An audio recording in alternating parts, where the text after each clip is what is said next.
प्राचीन काल में दुनिया में ना जाने कितने ही सभ्यताओं ने जन्म लिया और बाद में उनका पतन हो गया।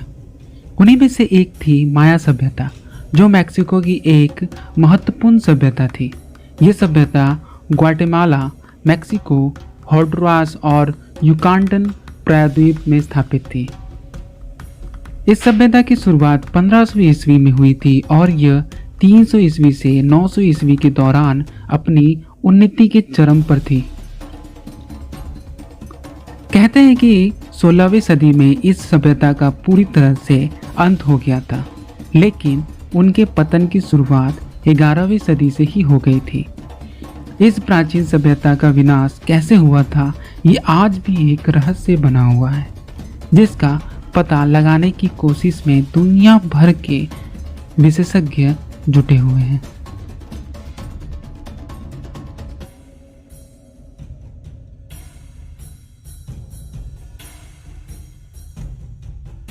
माया सभ्यता के अंत को लेकर लाइफ साइंस की एक रिपोर्ट कहती है कि 6ठी शताब्दी से लेकर 10वीं शताब्दी के बीच एक भयंकर सूखा पड़ा था, जिसकी वजह से इस प्राचीन सभ्यता का विनाश होना शुरू हो गया।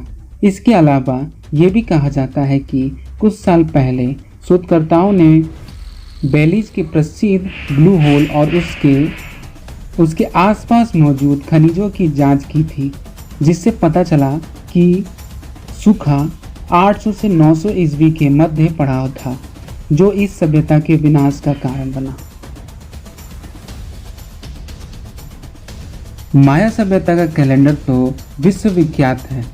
कहते हैं कि इसी कैलेंडर में साल 2012 में दुनिया के खत्म हो जाने की भविष्यवाणी की गई थी, जो बाद में गलत साबित हुई। हालांकि उस समय के लोगों को खगोल विज्ञान के निपुण माना जाता था।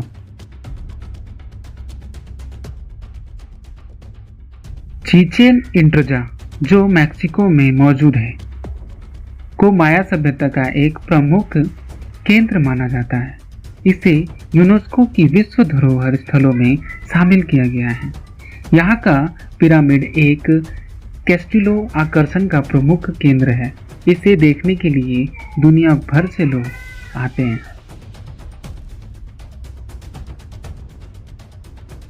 ऐसा माना जाता है कि माया सभ्यता में आमतौर पर पुरुष राजा ही शासन करते थे, लेकिन कभी कभी ये जिम्मेदारी रानियों को भी मिलती थी।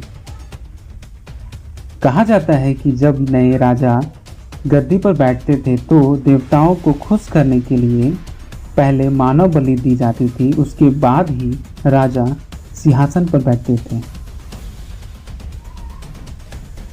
तो दोस्तों, अगर आपको मेरी वीडियो पसंद आ रही है तो प्लीज़ मेरे चैनल को सब्सक्राइब करें और मुझे सपोर्ट करें और अपने दोस्तों के साथ शेयर करें, और इसी तरह वीडियोस को देखने के लिए मेरे चैनल पे बने रहें। Thank you.